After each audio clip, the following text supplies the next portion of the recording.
years and 11 months, that's how long it has been since the Senate passed a budget. Just yesterday, House Republicans unveiling its new budget. The House Budget Committee calls for deep spending cuts and big changes in Medicare. Every other proposed budget has been a bust, so will this one be any different? Senator John Thune is on the Budget Committee. He joins us, and you're the mystery guest, I might add, who owns a share in the Green Bay Packers, right? Right. Also a big Joe Theismann fan and also a Green Bay Packer owner like you, Greta. All right, well, now we got that on the table. We're all Packer owners tonight. All right, now is the Senate going to pass a budget?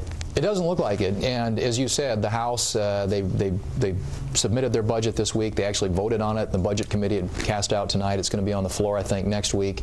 Under the law, the budget law, the Senate Budget Committee is supposed to, by April 1, produce a budget as well, and then the House and Senate are supposed to have acted by April 15th on a concurrent budget resolution. I just don't think there's going to be any chance that the Senate, again, will pass a budget this year. You know, I just don't understand that. And as I understand the way it works is that Senator Harry Reid really is the stopping part. The President submitted his proposed budget. The House has its budget, or it's got to go through the committee and everything. And the Senate just it doesn't have any budget. And if any budget did show up, it's not going to end up to be voted on, right?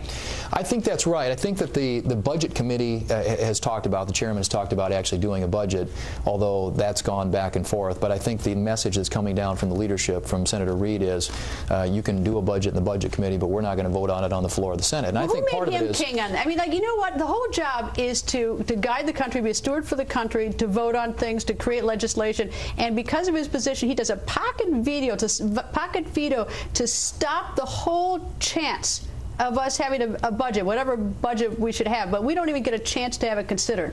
That's the power of the majority. You get to set the agenda in the Senate. That's why elections matter, and that's why if we get the majority back, the responsibility is going to be upon us to do a budget next year, which would be the first time next year in 4 years that we'll have acted on that.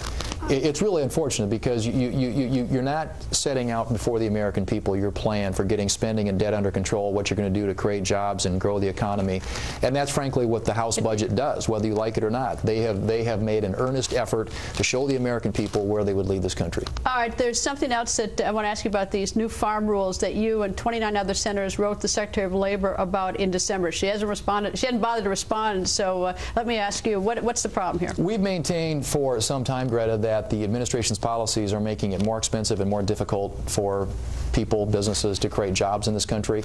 This is an example of regulatory overreach run amok. I mean, this is big government gone crazy. They're now on farms. You're telling young people on farms in 85 pages of regulations what they can and can't do, things that young people on farms have been doing for generations. Where I grew up, I went to school with a lot of kids who grew up on farms. They all did chores. They planned to inherit the farm. They all want to run the farm. And it's like, I mean, the concept of the government telling them what they can do or not do on the farm I'm surprised at that. Well, it's insanity, and if you look at how prescriptive it is, you can't work at elevations of more than 6 feet. You can't work with farm animals that are older than 6 months old. You can't work with certain types of equipment, including things like lawnmowers and tillers and electric tools. Things like I said. Can I tell you, the farmers in Wisconsin, they think Washington's insane when they hear that stuff. Well, and we didn't get any response back to our letter, so I've introduced a bill that would prevent the regulations from going into effect. We have 38 co-sponsors on it. All the farm organizations, or nearly every farm organization, is supporting it.